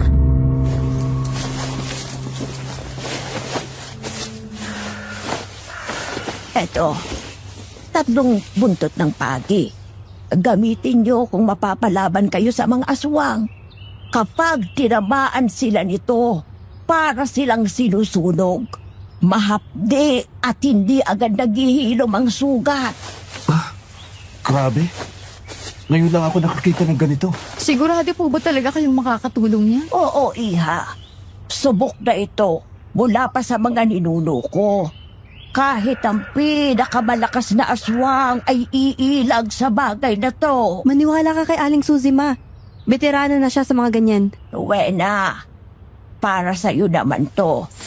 Kwintas na gawa sa pulang tela na may orasyon. Kapag dumikit ang aswang sa balat mo, mapapaso sila. Talaga po? So, ibig sabihin, hindi na nila kami masasaktan ng anak ko? Hindi ka nila mahahawakan ng basta na lang. Wala silang ibang gagamitin na sandata laban sa'yo, tulad ng kutsilyo o itak. Wala naman po kami nakitang dala nila. Mas mabuti yon para kapag nakasalubong nyo sila, mas madali na lang para sa inyo na patayin ang mga halimaw. Salamat po rito, Aling Susima. Walang anuman, Rowena. Basta't ingatan mo yan, ha? Opo, iingatan ko po ito.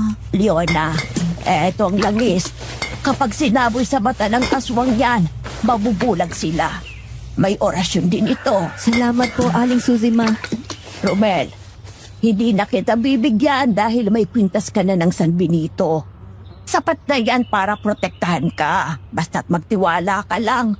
Walang magiging bisa yan kung mahina ang paniniwala mo.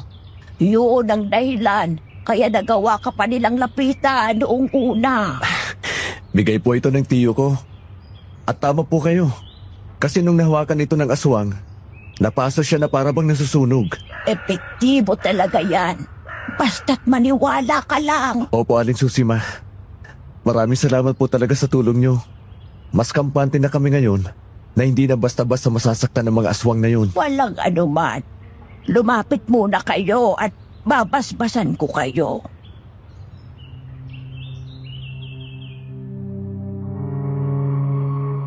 Bago kami tuluyang lumabas, binasahan kami ni Aling Susima ng orasyon.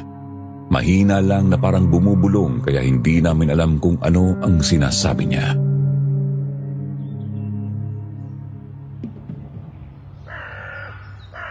Gagabayan kayo ng ating Diyos. Aling Susima, nakalimutan po namin itanong kung saan po ang daan palabas rito. Papunta sa bayan. Kung babalik pa kasi kami sa dinaanan namin, baka wala rin kaming mahanap na tricycle. Nakikita niyo bang malaking puno na yon? Diretso lang kayo sa likuran nun. Maglakad kayo hanggang makarating kayo sa maliit na eskinita na pinalilibutan ng mga mahahabang damo sa gilid. Paglabas niyo roon, maraming kabahayan ang makikita ninyo at may tricycle na nakatambay lang. Pero may kalayuan lang talaga. Gaano po kalayo? Mahigit 5 kilometro. Ang layo pala talaga, no? Wala na po bang iba? Wala na, iha. Sige po. Mukhang kailangan na talaga naming umalis ngayon para hindi kami gabihin sa daan. Sige na, mga anak. Mag-iingat kayo.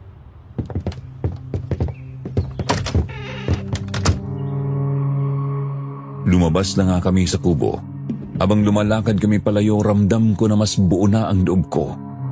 Kampante ako sa bitbit naming proteksyon at panlaban kung sakaling sasalakay na naman ang mga aswang sa amin.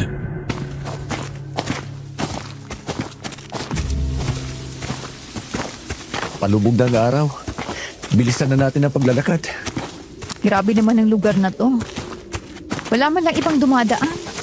Paano kaya kung magka-emergency si Aling Susima? Paano siya nakakatira sa lugar ng ganito? Ay, siguro. Nasanay na siya rito. Tsaka may mga kamag-anak naman siguro siya sa bayan. Baka binibisita lang siya. Mas gusto kasi ng mga matatanda na lumagay sa tahimik. Tsaka, veteranang albularyo yun. Kaya, kaya niya na ang sarili niya. Teka lang. Hinihingal na ako eh. Ha? Teka. Maupo muna tayo saglit sa may bato sa gilid. Magpahinga muna tayo. Baka mapaano pa kasi ang baby natin. Sige. Mas importante ang kaligtasan ni Rowena at ng baby. Tutal, kung abutin man tayo ng gabi rito, may dala na tayong mga proteksyon at panlaban. Tama ka. Hindi tayo dapat matakot.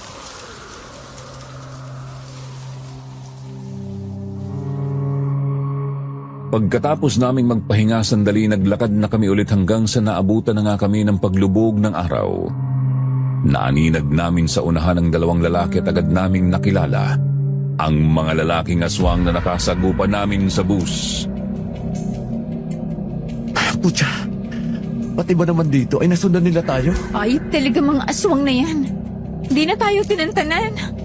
Wala na tayong pahinga sa ginagawa nila. Lalaban tayo, Rowena. Ayoko nang takasan sila. Tuwing tumatakas tayo, mas lalo lang nila tayong hahabulin. Haharapin natin sila. Ako din, Romel. Para sa anak natin. Lalabanan ko mga halimaw na yan. May dala naman tayong proteksyon at panlaban. Kaya natin to, Rowena. Oo, Leona. Palapit na sila sa amin at sa totoo lang napapaatras ang mga paa ko pero iniisip ko na lang na may proteksyon at panlaban naman kaming dala. Akala nyo, nakatakas na kayo? Hindi namin nahayaan na makatakas pa kayo! Lahat kayo, mamamatay sa kamay namin! Lalo ka na, buntis!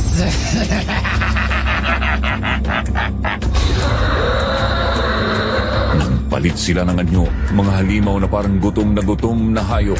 Mahigpit kong hinawakan ang buntot ng pagi. Inihahanda ang sarili para sa pag-atake nila. Anak, huwag ka mag-alala. Ililigtas ka ni Mama. Kailangan nating gamitin ang lahat ng proteksyon. Oo, Romel. Ngayon pa ba tayo aatras? Na may dala na tayong proteksyon at panlaban? Tama ka, Leona. Pagbabayarin natin sila sa ginawa nilang pangluloko sa atin. Isa silang malaking perwisyo. Amor, sugurin na natin sila! Sobrang bilis ng galaw nila kaya bumulusok ako sa lupa habang nasa ibabaw ang isang aswang.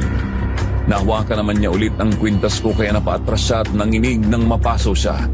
Agad ko naman siyang sinipa. Mabilis kong kinuhang buntot ng pagi at kinampas ang katawan niya. Eto pa! Saluhin mo ito! Ayop ka! Magbabayad ko sa panulokong ginawa niyo sa amin!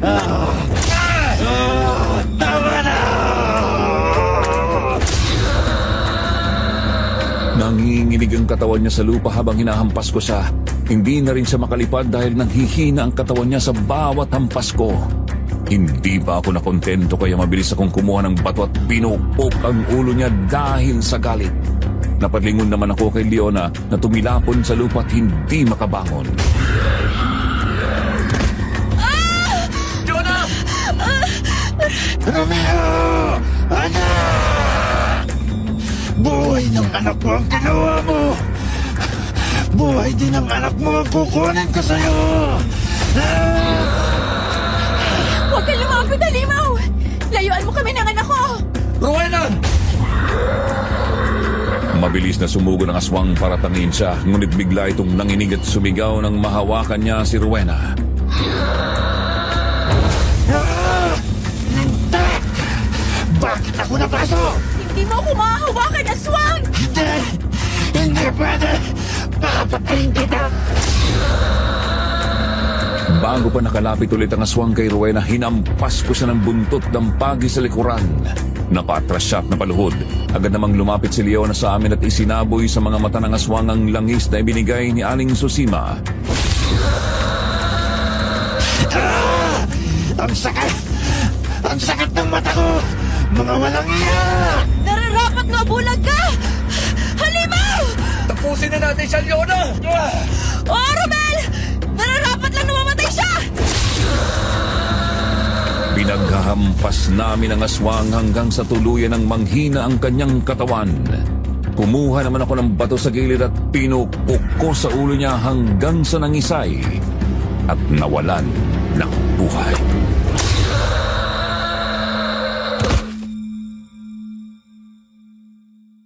Wala na sila. Nagtagumpay tayo. Oo nga. Nakakapagod. Mahal,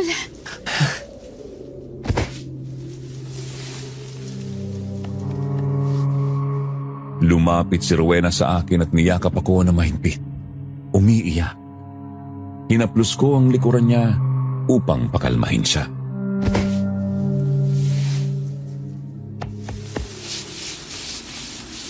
Rowena, mahal ko, Tana. Masama sa baby natin ang pag-iyak mo. okay lang, mahal. Masaya lang ako. Salamat sa Diyos, ligtas na tayo. Salamat din kay Aling Susima.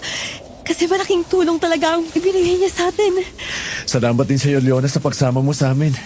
Kahit na nakuha mo na ang gusto mo. Pero andito ka pa rin. Nadamay ka lang naman sa amin. Malamang, pareho lang tayo ng daan, Romel. Pero seryoso, kaibigan ko na kayo. Hindi na para iwanan ko pa kayo. Masaya kami na nakilala ka namin. Masaya kami nakakilala kami ng isang kagaya mo, Leona. Isang totoong kaibigan. Masaya din ako na nakilala ko kayo. O siya, mabuti pa't magpahinga muna tayo saglit. Napagod ako dun ah.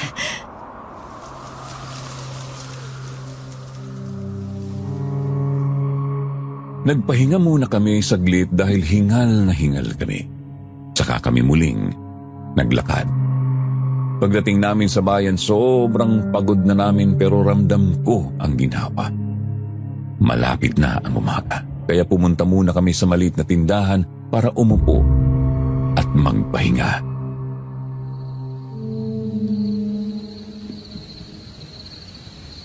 Sa wakas, nakuha ko na rin ang gamot ni nanay. Makakauwi na ako sa amin. Gagaling na rin siya. Masaya kami para sa iyo, Leona. Hagad namin na gumaling ka agad ang nanay mo. Napakabuti mong anak. Kaya sigurado kami na pagagalingin ng Diyos ang nanay mo. Sana nga, Romel. Kayo, ano bang mga plano nyo? Hindi ko pa alam, Leona. Hindi kasi ako sigurado kung maabutan ko pa ang trabaho na naghihintay sa akin dito sa Capiz. Tsaka hindi na ako komportable dito sa lugar na ito. Ayoko nang maulit pa ang nangyari. Eh di, umuwi na lang kayo. Bumalik kayo sa lugar nyo. Doon, mas safe kayo kasi may pamilya kayo at kakilala. Pero hindi magkakasya ang pera namin para sa pamasahe sa barko. Sakto lang ang dala namin. Kasi akala namin, makakapagsimula ulit ako ng trabaho dito. Pera lang pala ang problema nyo eh. Huwag kayong mag-alala. Matutulungan ko kayo sa bagay na yan. Oh, talaga? Naku, wag na. Nakakaya na ba sa'yo? Sus, para namang wala tayong pinagdaanan. Magkakaibigan na tayo. Kaya hayaan yung tulungan ko kayo. Salamat, Leona, ha? Ang bait mo talaga. Sus, maliit na bagay lang. Sumabay na kayo sa akin. Mag-eroplano tayo pa uwi ng Maynila. Ha? Eroplano? Naku, Leona. Ang mahal ng tiket sa eroplano. Ayos lang yun. Para sigurado tayong hindi na tayo magkakamali ng barko na nasasakyan. Tsaka, may pera naman ako. Pera? Siguro mayaman kayo, no? Sasakay lang ng eroplano? Mayaman na? Oo naman. Kamahal-mahal kayo ng tiket sa eroplano.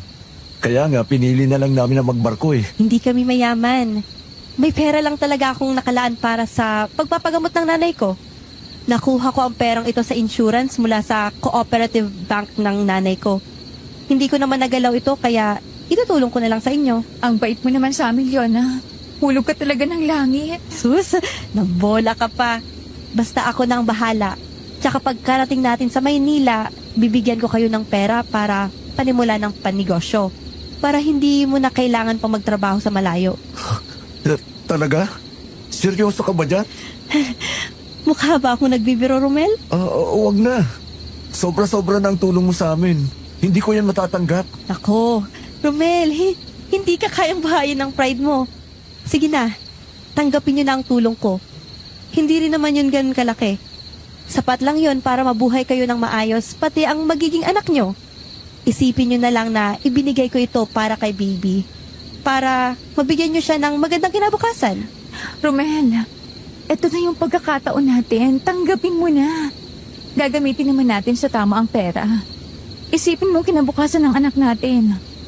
Isa pa, pwede nating ibalik kay Leon ang pera kapag kumita na tayo ng maganda. Oo nga, Romel. Tamang-tamang sinabi ni Rowena. Maging praktikal ka. Maganda naman ang trabaho ko. Hindi ko na kailangan ang sobra-sobrang pera. Lalo na at sigurado akong gagaling ang nanay ko. Hindi ko akalain na ganyan kakabait, Leona. Nakakayaman tanggapin. Pero sige, para sa anak ko. Para mabigyan namin siya ng magandang bukas.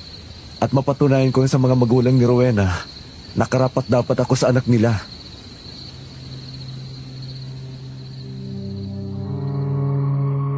Hindi talaga ako makapaniwala sa tulong na ibinigay sa amin ni Leona. Tinupad naman niya ang sinabi niya sa amin noon. Tandang-tanda ko pa ang unang pagtapak ko sa airport. Sumakay nga kami ng eroplano at wala pang isang oras. Nakarating na kami. Pagdating namin sa airport, may inabot sa amin si Leona na tseke. Nagkakahalaga ito ng 30,000 pesos bago siya magpaalam.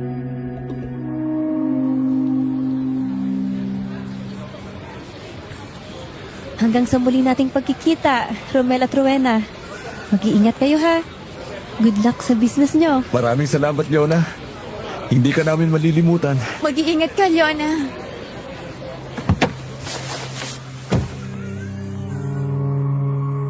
Ngiti lang ang ibinigay niya sa amin bago siya sumakay sa kotse. Naiwan kami ni Rowena sa airport at pumara ng taxi pa uwi. Pagdating namin sa bahay ni Chong Isko, kitang-kita ang pagkagulat niya nang makita kami.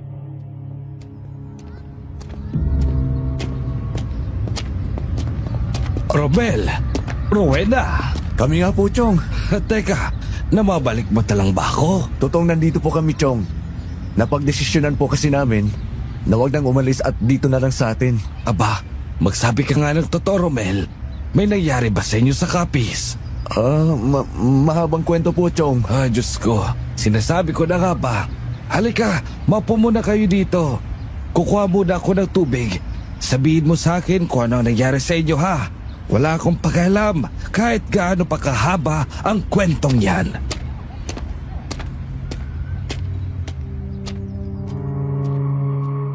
Ilang minuto pa, bumalik si Chong Isko sa sala na may dalang tubig.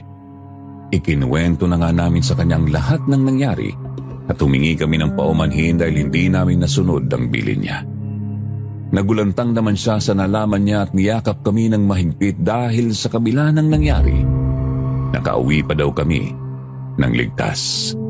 Kahit kami nga, hindi din makapaniwala na nakaligtas pa kami sa pangyayaring yon.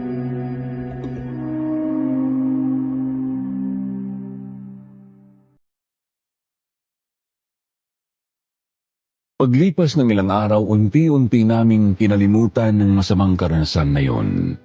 Sinimulan na namin ni Rowena ang negosyo gamit ang pera na ibinigay ni Leona na kinuha naman namin sa malapit na bangko.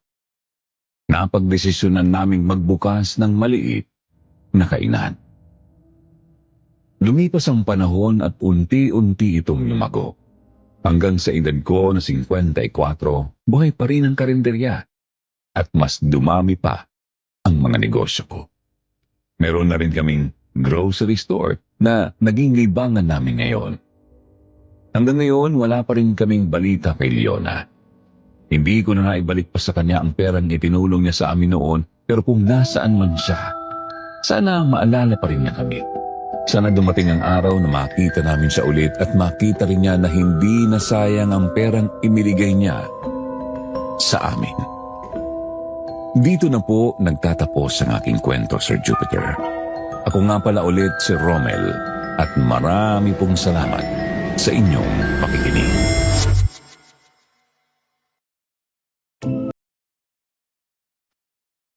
Hello po, listeners. Natapos na ang kwento ni Romel.